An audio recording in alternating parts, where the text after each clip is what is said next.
Do you have a prophetic perspective? ¿Tienes una perspectiva profética? Y lo que quiero decir es esto.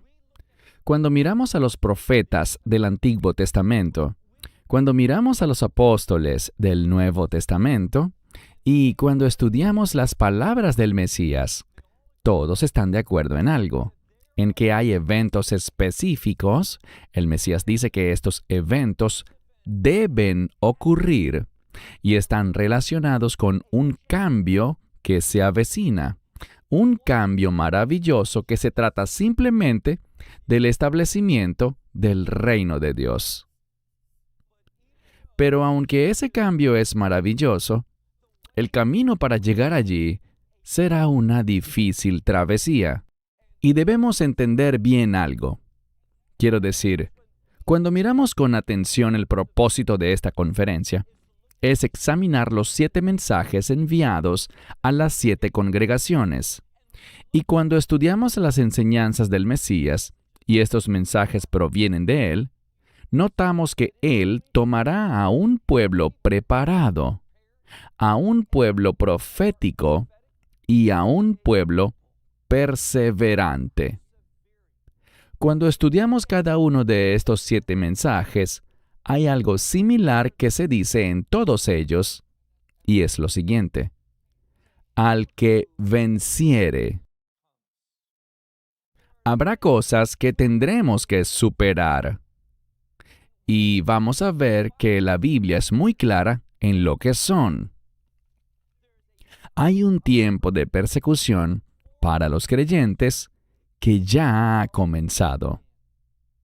¿Sabías que hoy en día más personas están muriendo por su fe en nuestro Mesías que hace 10 años atrás, o hace 100 años o 500 años? Las personas están sufriendo por su fe. Tenemos que entender una cosa. La palabra de Dios es muy específica. Cuando miramos la Escritura, encontrarás esto. Encontrarás una maravillosa promesa, y esa promesa consiste en que jamás experimentaremos la ira de Dios.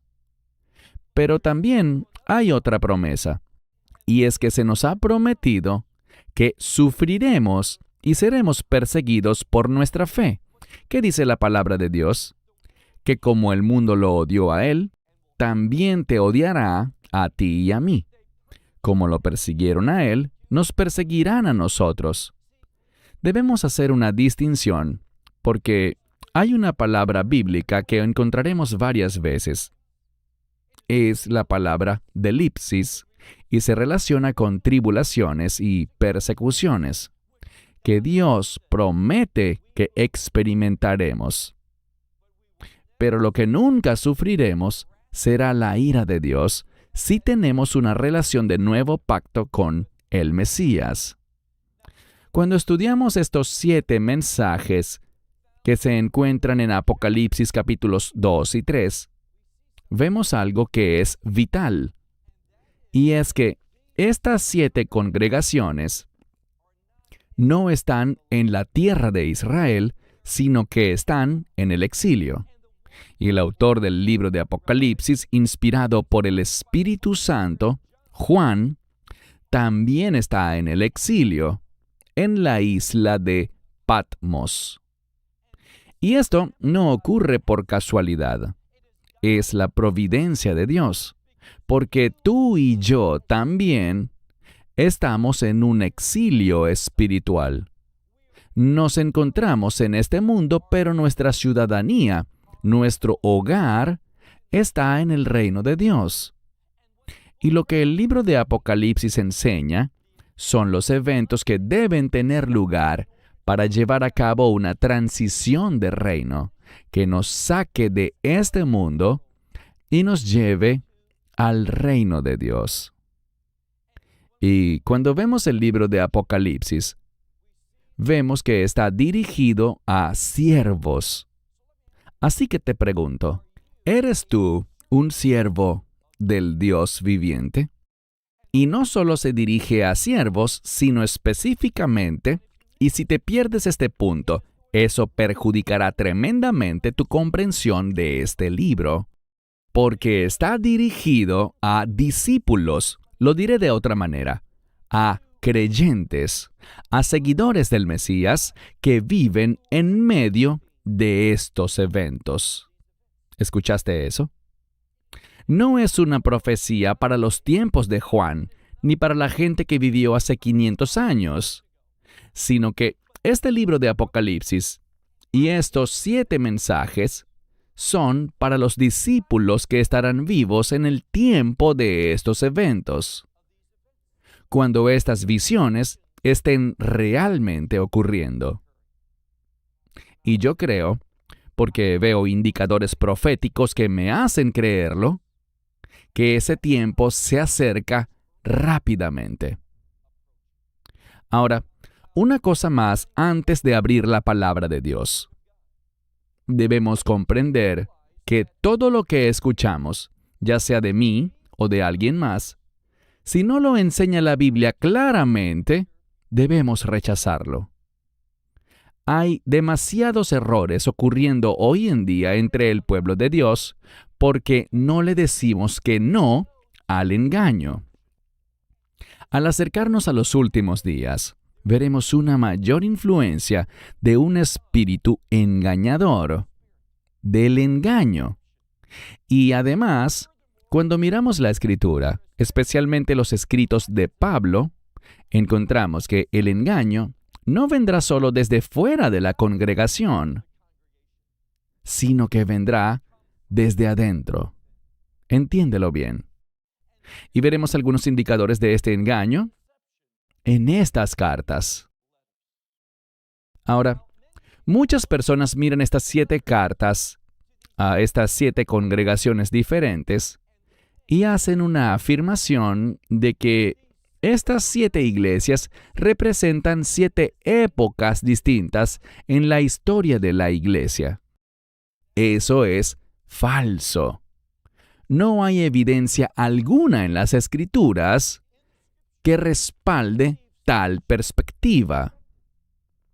No debemos mirar esto y pensar que la iglesia de Éfeso representa a la iglesia primitiva, la iglesia del primer siglo, y que la iglesia de la Odisea representa a la iglesia de los últimos tiempos.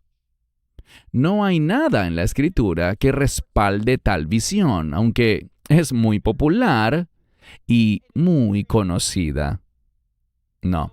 Cuando miramos la palabra de Dios, descubrimos que 7 veces, es decir, que a cada una de estas 7 iglesias, el Señor le dijo, a aquel que tiene oído, que oiga lo que el Espíritu dice ¿a quién?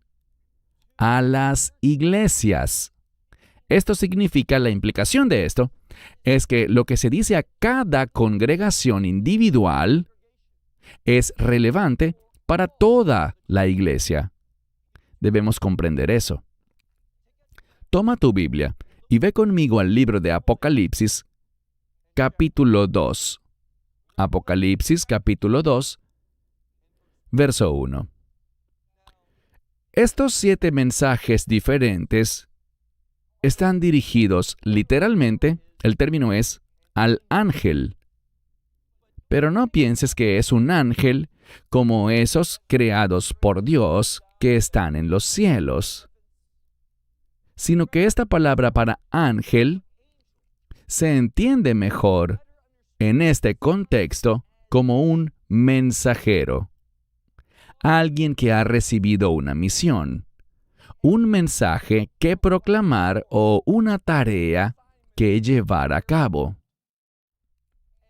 La mayoría de los estudiosos enseñan, y yo estoy de acuerdo con ellos, que estos 7 ángeles, estos 7 mensajeros, son los líderes de cada congregación. Y vemos aquí en el verso 1 del capítulo 2 que dice, al mensajero o al líder de la iglesia de Éfeso, escribe. Esto dice, y detente por un momento, porque hay una fórmula consistente para cada una de las 7 epístolas. En Apocalipsis 1, vemos que este libro se trata de la revelación del Mesías Yeshua. Pero debemos preguntarnos, ¿por qué tiene que haber un libro escrito para los creyentes que trate de la revelación del Mesías? Y la razón es que su verdad, su identidad, se está distorsionando, incluso por parte de gente que está dentro de la iglesia, y por lo tanto el Apocalipsis pone las cosas en orden. Tenemos que conocer al Mesías de la Biblia. Tenemos que conocer su verdadera identidad. Y por lo tanto, a cada una de estas 7 congregaciones, Él se revela a sí mismo de una manera única, que habla tanto de su identidad como de sus propósitos. Esto dice, aquel que tiene las 7 estrellas en su mano derecha. La Biblia a menudo se interpreta a sí misma. Si ves algunos comentaristas, te darán todo tipo de interpretaciones para estas 7 estrellas. No debes hacer eso, porque si vas al último versículo del capítulo 1, el verso 20, no tienes que especular, no tienes que conjeturar cosas, sino que ahí dice, en el verso 20, a mitad de verso, las 7 estrellas son los 7 mensajeros de las 7 congregaciones. Así que sabemos quiénes son esas 7 estrellas. Son los líderes de cada una de estas congregaciones. Y dice aquí que el Mesías es quien sostiene las 7 estrellas en su mano derecha. ¿Qué quiere decir esto? Que su llamado es a estar bajo su autoridad. La mano habla de poder y propósito. Y aquí está revelando que su autoridad y su poder está sobre ellos siempre y cuando ellos se sometan a los propósitos de Dios. Creo que es un principio que tú y yo también debemos aplicar a nuestra propia vida. Debemos comprender que solamente podemos esperar su poder y solo podremos movernos bajo su autoridad cuando vivimos comprometidos con sus propósitos. Y cuando examino gran parte de lo que se enseña, de lo que es popular y que comparten muchos de los predicadores más populares de la actualidad, lo que veo es una distorsión de esto. Lo que escucho es que Dios está allí para ti, para ayudarte a lograr tus sueños, tus deseos. Eso es falso. Dios no está interesado en tus sueños. Tus sueños deben ser clavados en la cruz. Tus deseos, la mayoría de las veces, si no vienen de Él, vienen de la carne. Necesitamos crecer en nuestro compromiso con los propósitos de Dios. Solo cuando estamos comprometidos con la verdad, y como veremos en un momento, solo cuando estamos dedicados a demostrar su carácter a los demás, entonces y solo entonces nos serán revelados cuáles son los propósitos de Dios, tanto para el mundo entero como también para nuestra vida individual.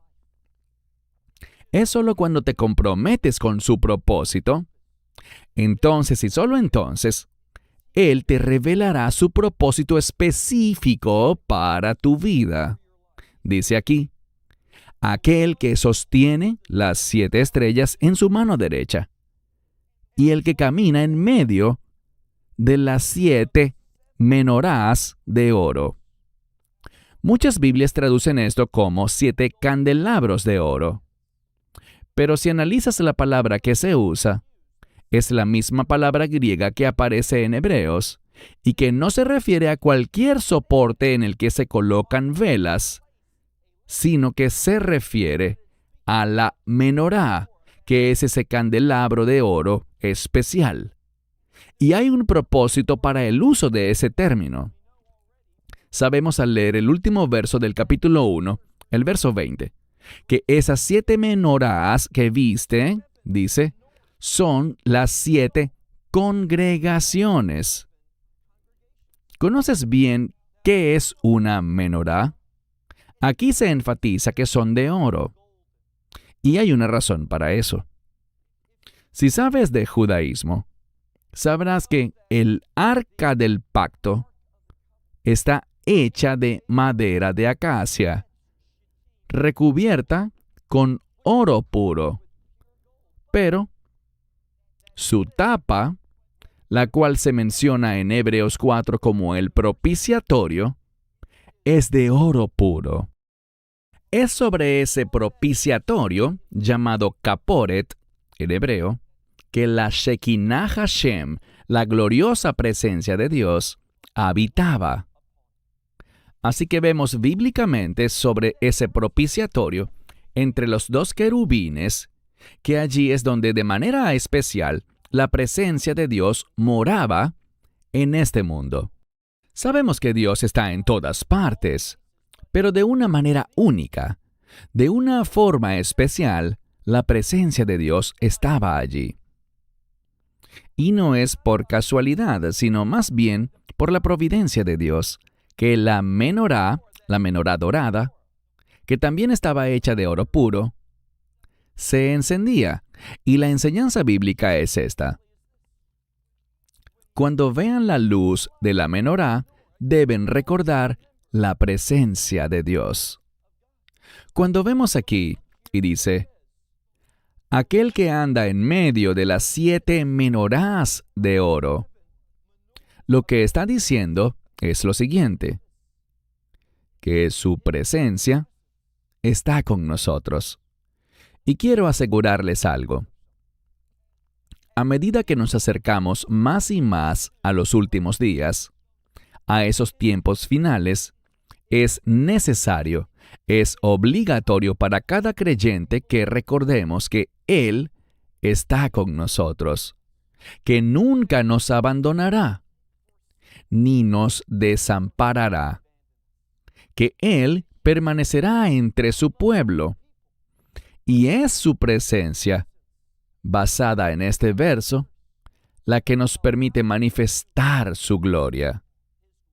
A eso hemos sido llamados, y eso es lo que odia el enemigo, cuando tú y yo vivimos de una manera que manifiesta su gloria. A veces la gente dirá, ¿cómo estás? Y puede que te encuentres en medio de un conjunto de circunstancias muy difíciles. Pero oye bien, siempre que vivas de una manera que manifieste la gloria de Dios, estás viviendo una vida próspera. Estás viviendo una vida exitosa. Y muchas de estas cosas que nos desaniman, que nos causan dolor, que nos confunden, muchas de estas cosas vienen del enemigo, con el fin de impedir que demos testimonio y que tengamos una vida que manifieste la gloria de Dios. Si puedes conducirte de una forma que le demuestre a los demás la presencia de Dios en tu vida, estás viviendo con éxito. No evalúes tu vida por los estándares del mundo. Si estás adorando a Dios y estás manifestando el carácter de Dios a los demás, estás teniendo un gran día. Estás teniendo un día de bendición. Y todo esto se debe a una razón, porque su presencia está entre nosotros. Pasen ahora al final de este verso donde habla de la menorá de oro. El oro es considerado un material celestial. Y debemos entender que solo cuando estemos comprometidos con la verdad del reino y nos demos cuenta de que nuestra ciudadanía es del reino, que podremos tomar decisiones que manifiestan su gloria y su presencia en nuestra vida. Verso 2. Si analizas los capítulos 2 y 3, encontrarás aquí, en el verso 2, así como en el verso 9, también en el 13, luego en el 19, más tarde en el verso 1 del capítulo 3, en el 8 del capítulo 3 y en el 14 del capítulo 3, en total 7 veces, verás que se repite el mismo verso y que dice: conozco tus obras. Toma esa declaración con la mayor seriedad. Dios te está observando a ti y a tus obras, es decir, tu comportamiento, tus palabras, incluso tus pensamientos, son de máxima importancia para Él.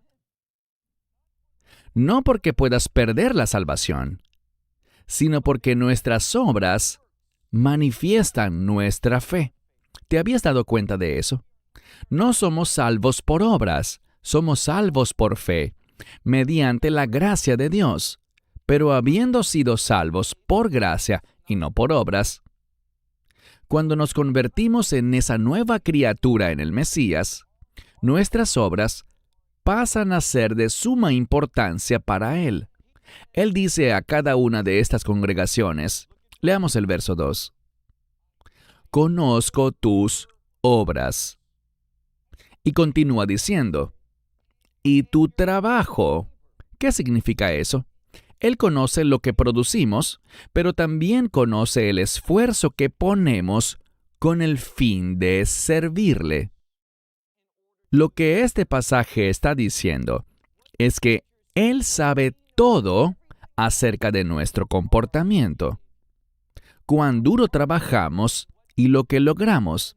Luego continúa diciendo, y tu perseverancia. Esta palabra puede traducirse como resistencia. Y veremos que esa palabra es de suma importancia en este capítulo. ¿Por qué razón? Porque si queremos ser hallados fieles, insisto, no está hablando aquí de los medios para ser salvos. Debemos ser un pueblo maduro. En mi opinión, y puedo estar equivocado, pero la gran mayoría de ustedes tienen esa relación de nuevo pacto a través de Yeshua, ¿verdad? Y por lo tanto, no está hablando aquí de cómo ser salvos. Hablaremos de eso al final de nuestra última sesión. Él está hablando aquí con creyentes, es decir, con discípulos, con hombres y mujeres que son siervos, que están viviendo durante los eventos de los últimos días, que están experimentando los hechos de estas visiones que Juan recibió. Y nos habla aquí de resistencia y perseverancia. ¿Por qué? Porque solo a través de la perseverancia podremos vivir una vida que supere los obstáculos. Esa palabra para superar se puede traducir igualmente como experimentar. Y me gusta esto, experimentar la victoria. Hay una estrecha relación entre la resistencia y esa resistencia no tiene origen en uno mismo. Se debe a su presencia en tu vida a través del Espíritu Santo. Y a través de su unción podemos perseverar, superar obstáculos y avanzar hacia la victoria. Me gusta el versículo de la Biblia que se halla en Mateo 24:13 que dice, pero el que persevere hasta el fin, ese será salvo. Muchos comentaristas malinterpretan eso. No está diciendo que tu resistencia o tu perseverancia conduzcan a la salvación. Eso sería una herejía. Esta palabra para salvación, para ser salvo, es sinónimo de victoria. Lo que simplemente está diciendo es esto. Aquellos que perseveran hasta el final pueden esperar la victoria.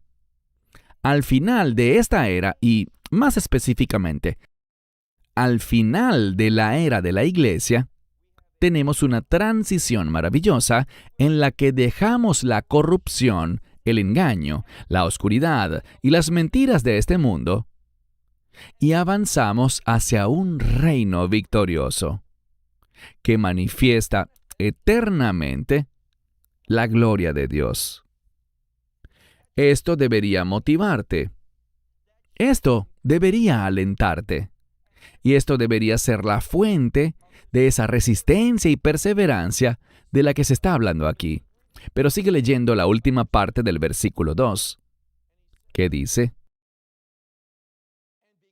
y que no puedes soportar, lo que literalmente dice es, a los malos. ¿A qué se refiere? A medida que nos acercamos a los últimos días, habrá un incremento de personas malas o malignas. Esta palabra malo, o maligno, o maldad, como les he dicho antes, esa palabra, y es tan triste que muchas veces las traducciones no usen la palabra malo, pero ese término significa simplemente todo aquello, ¿oíste bien? Todo aquello que no es la voluntad de Dios. Eso es lo que significa el mal. Cada vez que te apartas de la voluntad de Dios, cada vez que comprometes su verdad, estás aceptando el mal, estás invitando al mal, es decir, al maligno, a tus circunstancias. Hay seguridad en la verdad de Dios. Seamos honestos. Ser fieles a la verdad conducirá a que seamos perseguidos, y eso está bien, porque si estás en la verdad, puedes confiar en su provisión, en su poder. ¿Para hacer qué? Para vencer. Pero cuando te desvías de la verdad, ¿sabes a lo que me refiero? Es algo rampante dentro de la iglesia actual. Comprometer la verdad. No he visto un verso que diga que Dios odia que comprometamos la verdad, pero te puedo asegurar de que sí lo hace. Dios ama la verdad, solo su verdad te llevará a su voluntad y te dará acceso a su provisión. Cuando comprometes la verdad, estás invitando a la debilidad y a la derrota a tu vida. Y no tienes que ir muy lejos. Basta con que salgas a la calle Pitt, gires a la izquierda, y a un par de cuadras de aquí llegarás a una iglesia que es una iglesia mentirosa, que ha comprometido la verdad y que está muy confundida. Una que cree que el mundo y la propaganda del mundo es con lo que deberían estar comprometidos. Si no sabes de qué estoy hablando, sal al terminar la conferencia y mira. Verás cómo esa iglesia está comprometiendo la verdad y promoviendo el engaño a un ritmo acelerado. Dice aquí que no eres capaz de soportar a los malos. Esta es una verdad importante. ¿Por qué? Porque dice que no eres capaz. Cualquiera que esté en el Mesías es una nueva criatura. Eres diferente. No eres lo que eras antes. Te has vuelto diferente. Y porque has sido regenerado por el Espíritu de Dios, no puedes tolerar cosas malignas, cosas que están en contra de la voluntad de Dios. Y cuando te encuentras con un supuesto creyente, y aclaremos algo, cuando miras a este mismo autor, Juan, en su primera epístola, nos dice que en los últimos días, y lo sitúa en el contexto del espíritu del anticristo, dice que habrá una gran apostasía de la iglesia. Muchos saldrán de entre nosotros, y el hecho de que se hayan apartado de nosotros demuestra que nunca fueron parte de nosotros. Eso está sucediendo hoy. Podemos mirarlo y sentir consuelo porque las palabras del Mesías, las palabras de la Escritura, son verdaderas. Hay una creciente apostasía de la familia de Dios. Y ellos nunca pertenecieron a esa familia. Siempre estaban entre nosotros, pero no eran de nosotros. Y dice, no solamente que no toleremos a los malignos, sino que noten que habrá personas a las que debemos probar.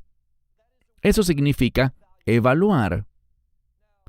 En cuanto al juicio, no hemos sido llamados a juzgar en este cuerpo. Sí, vamos a juzgar a los ángeles, pero no en este cuerpo, no en este mundo. Eso sucederá en el reino, mas no por ahora. Así que no tenemos un ministerio de condenación, pero sí fuimos llamados a evaluar. Y es lo que dice aquí. Prueben a los que dicen que son apóstoles. Hay un movimiento creciente hoy en día dentro de la iglesia, no de la verdadera iglesia, sino una iglesia distorsionada, una iglesia falsa, una iglesia desviada que está abrazando el renacimiento de supuestos apóstoles. ¿Y qué dice aquí? Prueben a aquellos que dicen que son apóstoles y que no lo son. Óyelo bien. Y lo vemos hoy en día. Este creciente movimiento, esta especie de adicción que demuestran algunos a ser llamados por ese título de apóstol. Estén alerta.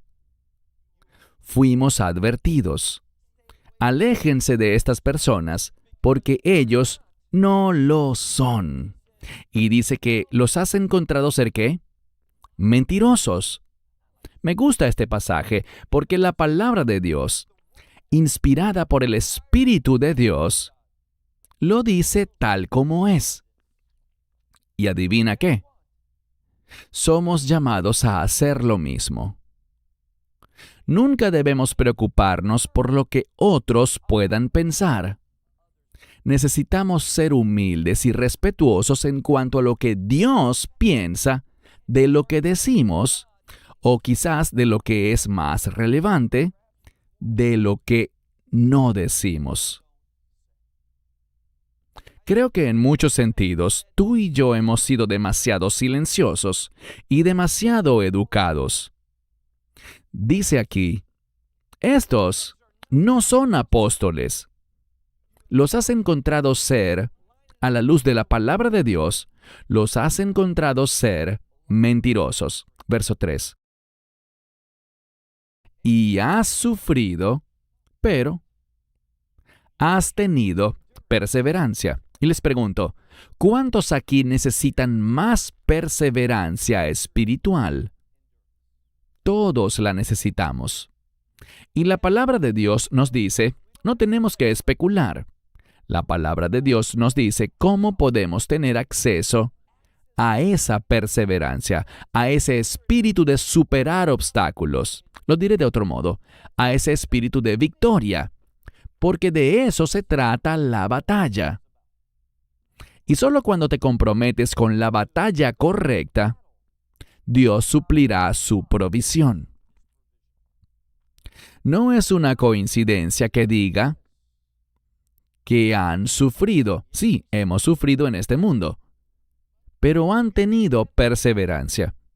¿Cómo tengo acceso a esa perseverancia? Noten lo siguiente. Por causa de mi nombre. Ahora, en la Escritura, el nombre es sinónimo de carácter.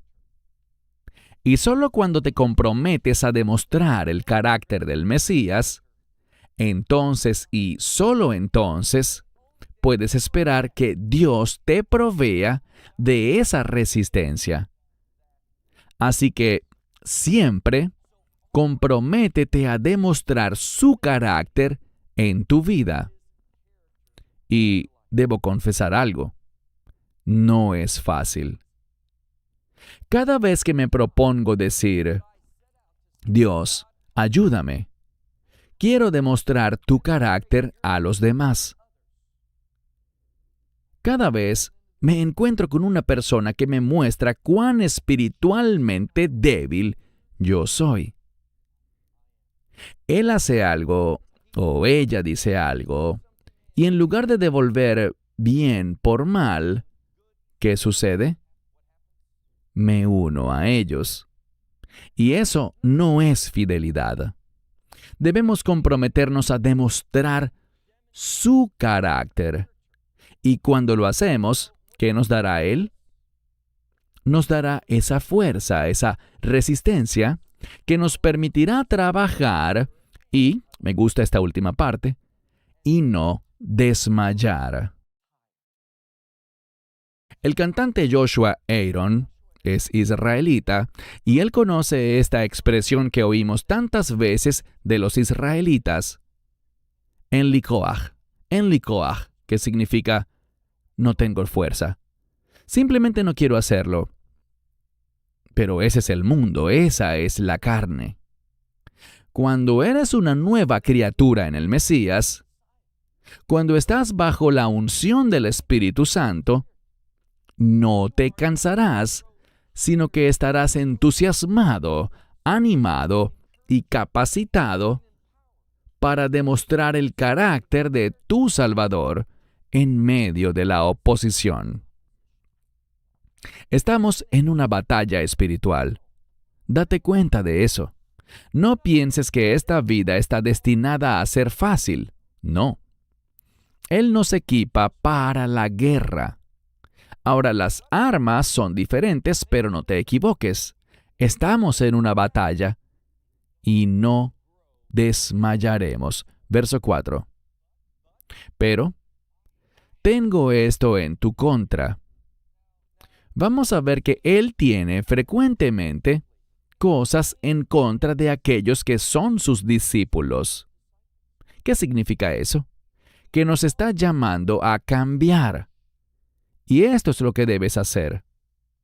Debes estar abierto en este momento y en oración, aquí, en esta conferencia, le digas a Dios, muéstrame, revélame las áreas de mi vida, las áreas de mi familia, tal vez las áreas de mi negocio o de mi ministerio que tú quieres cambiar.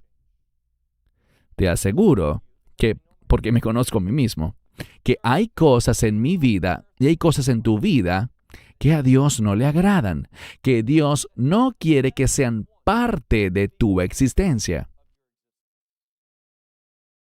Ayer estuve con un grupo de hombres y estábamos hablando sobre agricultura. No es coincidencia que la era de trilla más famosa de todo el mundo, ¿y sabes lo que es una era de trilla? Es un terreno con piedras donde se separa la paja del grano.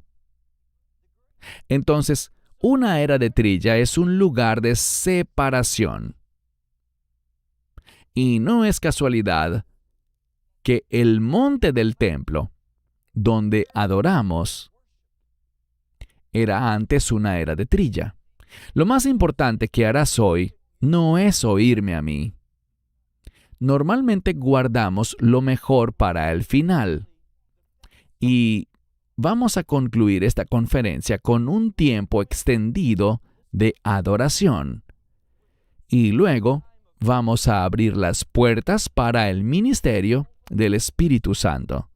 Porque Dios quiere usar este día, el Shabbat, pues el Shabbat es un día de restauración. Hay cosas que debes experimentar en tu vida. Restauración. Hay cambios que Dios quiere poner en su orden. Debemos estar abiertos a eso y la adoración es un catalizador para eso. Dice el verso 4, «Tengo esto contra ti, que has abandonado tu primer amor». Noten que aquí no dice cuál es ese primer amor, pero el amor es una palabra importante en la Biblia. Cuando escuchas la palabra amor, ¿qué viene a tu mente? Bueno, si vienes de un trasfondo judío, cuando escuchas la palabra amor, ¿sabes qué viene a tu mente? La ley. Y la ley está atada a la justicia. Y me dirás, ¿por qué razón? Bueno, amarás al Señor tu Dios con todo tu corazón, alma, mente y fuerzas. Y amarás a tu prójimo como a ti mismo. Esa es la Torá. Toda ella se trata de enseñarnos a cómo amar. ¿Por qué? Cuando amamos según la verdad bíblica, manifestamos la justicia. Y lo que está diciendo aquí, en mi opinión, cuando dice, has dejado tu primer amor, es, ya no estás comprometido con mis instrucciones. Insisto, cuando miro cómo actúa la iglesia, con demasiada frecuencia le decimos, Dios, tengo instrucciones para ti. Y tratamos de adornarlo diciendo que eso es oración, pero no lo es. Sí, la oración es hacer peticiones y súplicas, pero eso es solo la mitad. Orar también implica escuchar a Dios. La palabra para oración, en forma verbal, lehitpalel, está en una construcción única que exige que al tiempo que nos comunicamos con Dios, deberíamos esperar una respuesta. La gramática de esa palabra implica que habrá una respuesta. Y generalmente, la realidad que encuentro es esta. En mi tiempo de oración, Dios no está de acuerdo conmigo. A Dios no le gustan la mayoría de mis oraciones. Y lo que Él me revela es el grupo de áreas en las que debo cambiar. Y solo cuando estoy dispuesto a entrar en acuerdo con Dios, es que Él se mueve en mi vida. Pero si no estás interesado en ponerte de acuerdo con Dios, en afirmar su verdad, en vivir de acuerdo a sus estándares de justicia, Dios estará muy, pero muy callado. No conocerás su unción, no conocerás su provisión. Solo conocerás una cosa, y eso es vacío en tu vida.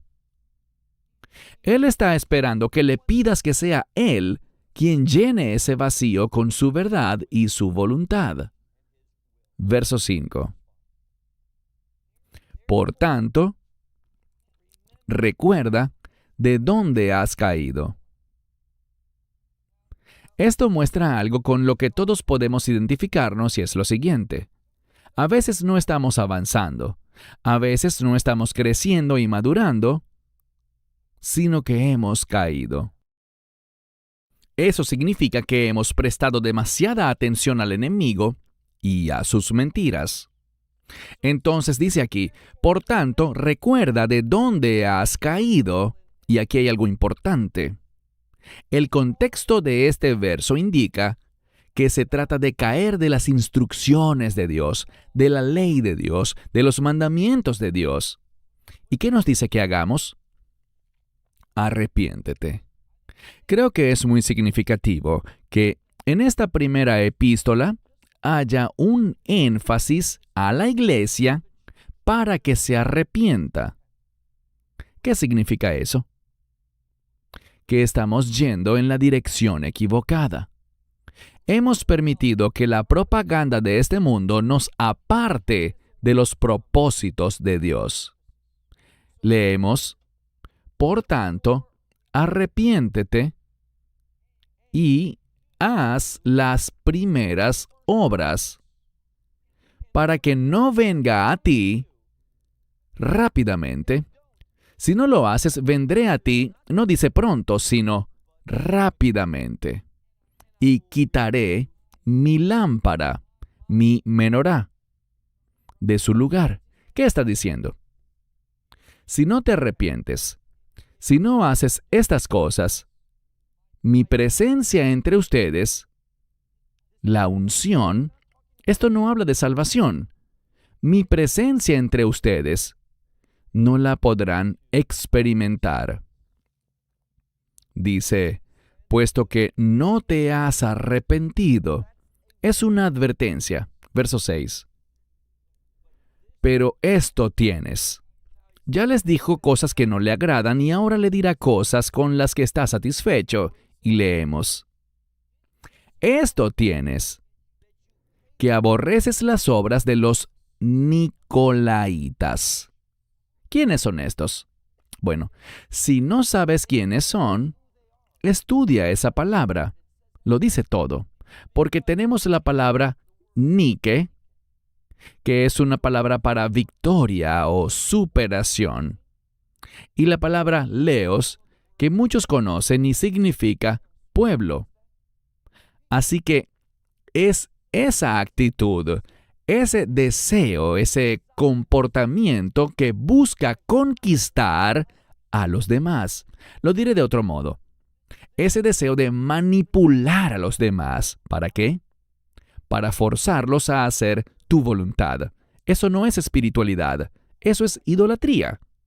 La espiritualidad es querer que los demás hagan la voluntad de Dios.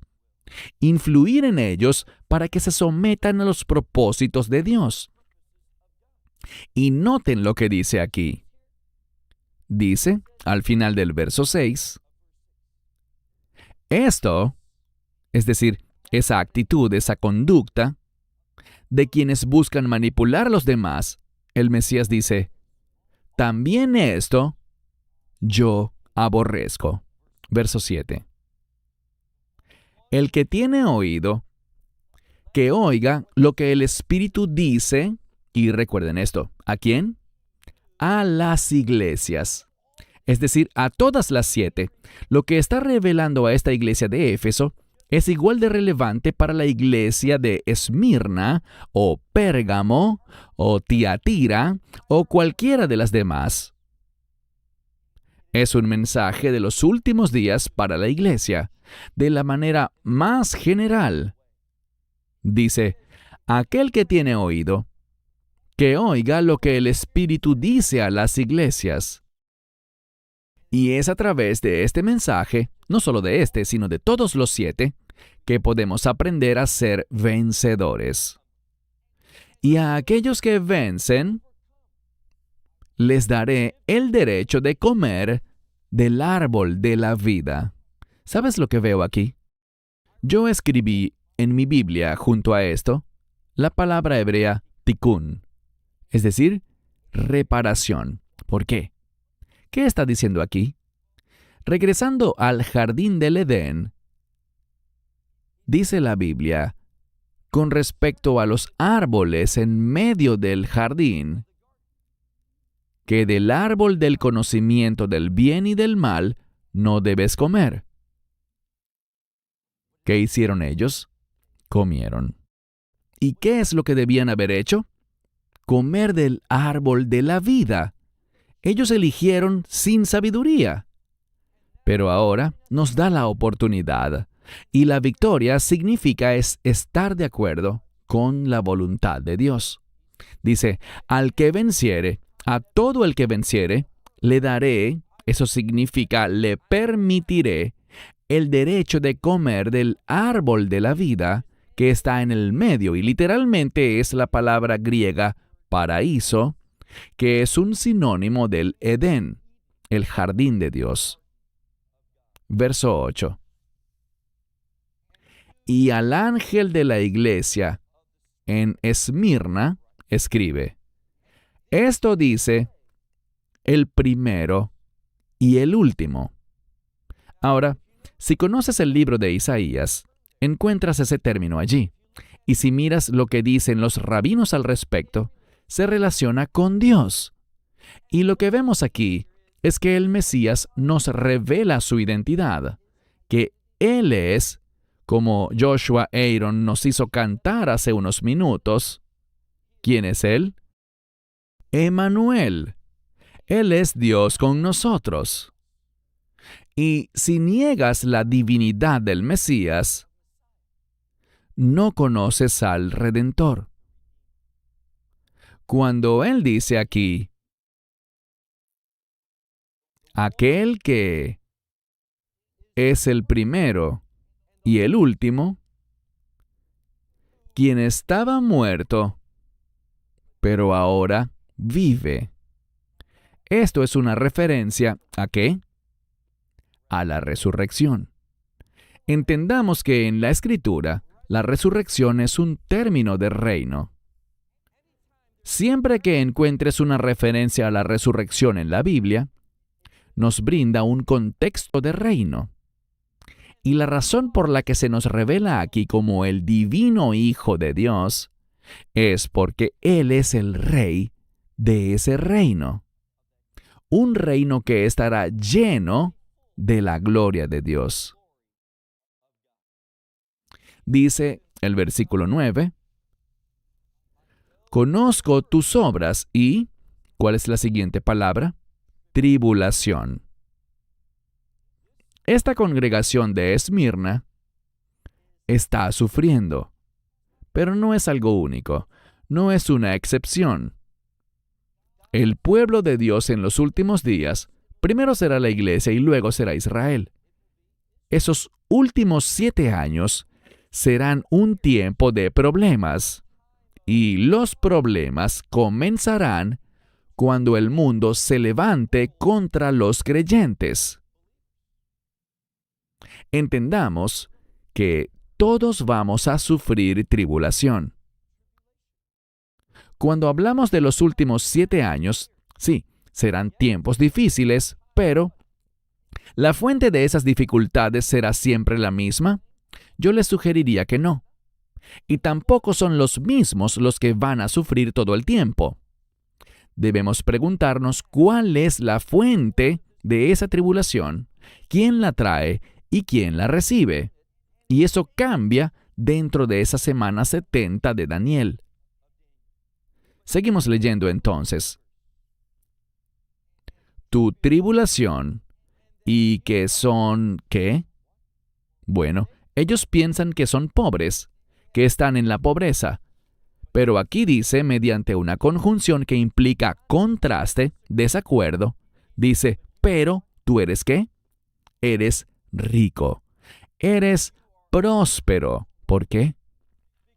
Porque hay una conexión aquí entre soportar la tribulación y acumular riquezas. ¿Dónde? En el reino de Dios. Entonces puede que seamos pobres en este mundo. ¿Qué importa? Este mundo está llegando a su fin. Y en mi opinión, cuanto antes mejor. Y todo lo que es riqueza, todo lo que el mundo y aquellos que pertenecen al mundo ven como precioso, lean Apocalipsis 18. En un momento, toda esa riqueza será convertida en nada. Entonces, ¿qué más da? Este mundo es temporal, pero nosotros somos un pueblo eterno. Nuestra morada es el reino eterno de Dios. Hemos sido comprados con la sangre del Cordero, como cantábamos, para una redención eterna. Y por lo tanto, no nos preocupamos por sufrir pérdidas. Lo que queremos es la riqueza del reino. Y dice aquí que has soportado esta blasfemia de los que se hacen llamar judíos. Pero, ¿qué más dice? Ellos no lo son. ¿Oíste bien? Esto habla de gente mentirosa que dicen que son el verdadero pueblo judío, pero el Mesías dice que no lo son. Hay una palabra que debemos entender bien, y es la palabra sinagoga. Sinagoga es una palabra griega, es una palabra compuesta. El término sin significa juntos o con, Y la palabra ago básicamente significa reunirse. Por lo tanto, sinagoga simplemente significa lugar de reunión. Pero cuando leemos sinagoga, pensamos en una casa de adoración judía. Pero eso no es del todo cierto. Si haces un estudio de historia, descubrirás algo, que los griegos, cuando gobernaban Israel, solían construir lo que se conocía como centros comunitarios, como eran llamados, sinagogas. Eran edificios de usos múltiples. No solo se abrían para leer la Torá los lunes y jueves, que eran los días del mercado, y luego durante Shabbat. Cuando leemos esto, y este es el problema, leamos la siguiente parte del verso 9 que dice, no son judíos, sino que son una sinagoga de Satanás. Todo lo que está diciendo es que este es un lugar de reunión para Satanás. No tiene nada que ver con una casa de adoración judía. Es simplemente un edificio relacionado con la comunidad. Y lo que está diciendo, por cierto, la mayoría de las sinagogas se usaban entre semana para actividades del gobierno. Y lo que creo que nos comunica esto es, cuidado, hay un cambio que está produciéndose en los gobiernos de todo el mundo. Si viajas por el mundo, encontrarás grandes diferencias culturales, ¿no es así? Pero cuando vemos el mundo actual, notamos uniformidad en los gobiernos. Toman las mismas decisiones, manejan los mismos problemas de la misma manera, de la manera incorrecta, por cierto. Y la razón de eso es que hay un cambio. Estamos viendo el comienzo de este imperio de Satanás, del imperio del anticristo. Las cosas están cambiando, ¿no lo notan? Vemos la corrupción y la incapacidad de que haya unidad en tantos parlamentos de todo el mundo. ¿Por qué? Porque la verdad une, mientras que la mentira divide.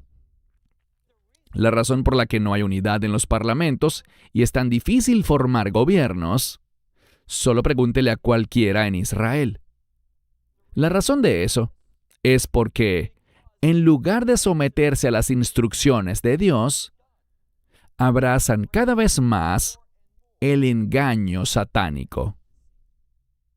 Y una casa dividida, esa es su casa, una casa dividida no prosperará. Y la casa y el gobierno del enemigo no prosperará. Es solo cuestión de tiempo hasta que Dios diga, basta. Y el Mesías regrese, hablo de su segunda venida, y destruya ese imperio. Es un imperio derrotado, recuérdalo. Dice aquí que existe este centro de reunión, este edificio de Satanás. Pero nos dice en el versículo 10, leemos aquí, no temas lo que estás a punto de, ¿qué dice la siguiente palabra? Sufrir. Insisto, no soy profeta, pero leo profecía, y puedo decirte por esta visión profética, prepárate para sufrir. La iglesia será perseguida intensamente. Ya ha comenzado. Prepárate, no te dejes sorprender. Dice aquí, mira el verso 10, no temas lo que estás a punto de sufrir. He aquí, eso significa presta atención, he aquí el diablo. Es lo que dice aquí. El término diablo en griego es de donde extraemos la palabra diabólico. Significa tramposo, lleno de engaño. Es inteligente y dice aquí, mirad, lo que está por sucederte es que el diablo te arrojará. ¿Dónde? ¿Qué dice allí? En prisión. Eso significa que seremos buscados por el gobierno. ¿No se está volviendo el gobierno cada vez más hostil contra las personas de fe? Anteriormente vivía en los Estados Unidos y hay informes verificados de que el FBI, mi padre, por cierto, trabajó para el FBI por 31 años, que el FBI considera a personas como tú y como yo, personas de fe, de una fe comprometida, nos considera como problemáticos. Y adivina qué. Para ese imperio satánico del anticristo que está surgiendo, somos un problema. Alabado sea Dios por eso. Seremos considerados como el enemigo. Y por lo tanto, debemos esperar esto. El diablo está a punto de arrojarte a prisión para que seas, ¿qué? Para que seas probado. La palabra probado aparece en pasado aquí, porque uno de los significados de esta palabra probado en pasado es completamente, totalmente, por entero. Él te probará completamente. Y tú tendrás, lo dice de nuevo, tribulación. 10 días. Tiendo a tomar la Biblia de manera muy literal. Pero el número 10 tiene significado. No es el número 7 el que habla de plenitud o totalidad, sino el número 10. Lo que implica esto es que pasarás por un periodo de tiempo en el que experimentarás una completa y total prueba de tu fe. Prepárate para eso. Ora por eso desde ahora. Tú tendrás tribulación 10 días. Y además dice, sé fiel hasta ¿qué? Hasta la muerte. Puede que tú seas llamado a ser un mártir. Habrá un aumento del martirio en este mundo. ¿Por qué?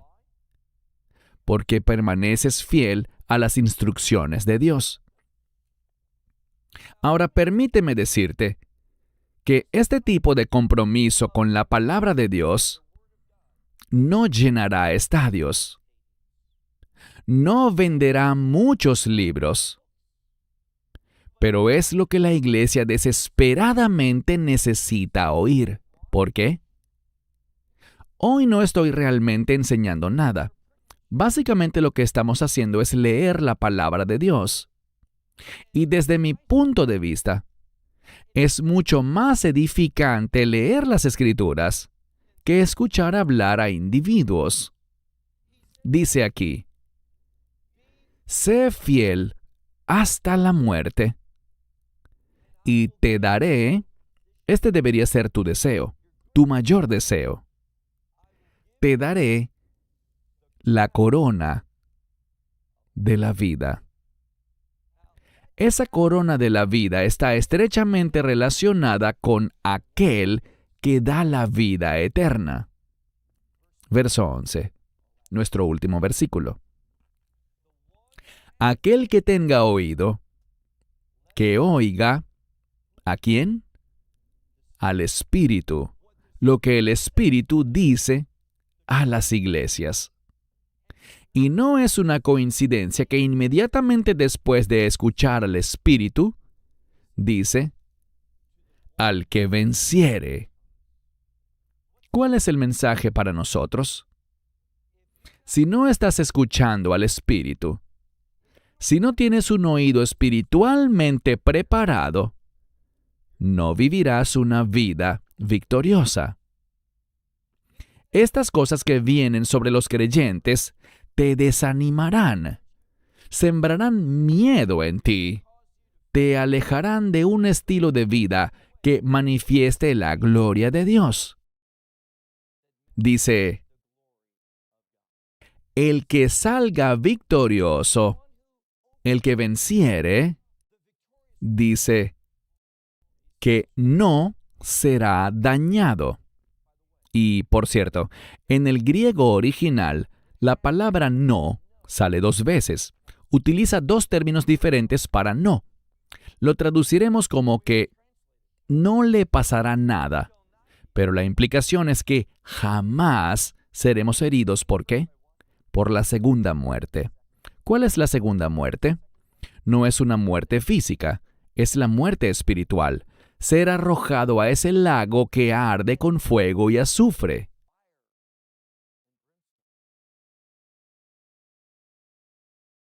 Tenemos victoria sobre esa segunda muerte.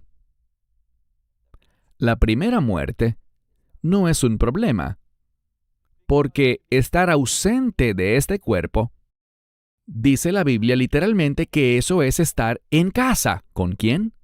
Con el Señor. Sabemos que el Apocalipsis termina con esta frase, Maranata, que está en arameo, y significa básicamente, ven Señor. Ahora, Él viene.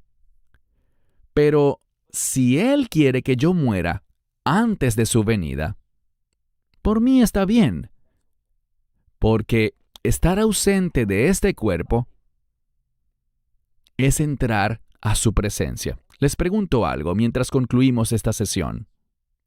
¿Existirá algo mejor que estar en la presencia literal del Mesías? ¿Habrá algo mejor que eso? ¿Existe alguna razón para tenerle miedo a la muerte? No. La muerte, en el camino de Dios, en el tiempo de Dios, es victoria. No le temas a la muerte. ¿Qué debes hacer? Déjate animar por lo que Él nos prometió. Y eso es que cuando estemos ausentes de este cuerpo y experimentemos la muerte, instantáneamente estaremos para siempre con Él. Esa es la esperanza que cada uno de nosotros debe tener. No la esperanza de que pase lo que yo quiero que pase, sino una esperanza que sabemos que es una realidad. Dios Padre, te alabamos porque eres fiel, porque tu palabra dice que no puedes mentir. Padre, permítenos tomar estas palabras y aplicarlas a nuestra vida. Que seamos hallados como tus siervos fieles. Señor, danos la fuerza para superar la persecución, las pruebas y las tribulaciones. Que podamos manifestar tu gloria a otros y ser un ejemplo de tu poder. Y que todos los que hemos recibido tus maravillosas promesas, seamos un estímulo para que otros acepten tu evangelio. Este es nuestro deseo en el Mesías. Amén. In Messiah. Amen. Esperamos que te hayas edificado con el mensaje de hoy y lo compartas con otros. Te invitamos a seguir nuestros estudios cada semana por este canal y por el portal de YouTube de Amarás a Israel. También puedes descargar nuestra aplicación móvil gratuita, Mi Estudio Bíblico. Finalmente, para obtener más información sobre nosotros, visita nuestra web amarasaisrael.org, donde encontrarás otras conferencias de Baruch en audio, video y texto. Hasta el próximo programa. Que el Señor te bendiga en Yeshua HaMashiach, Jesús el Mesías, mientras caminas con Él. Shalom desde Israel.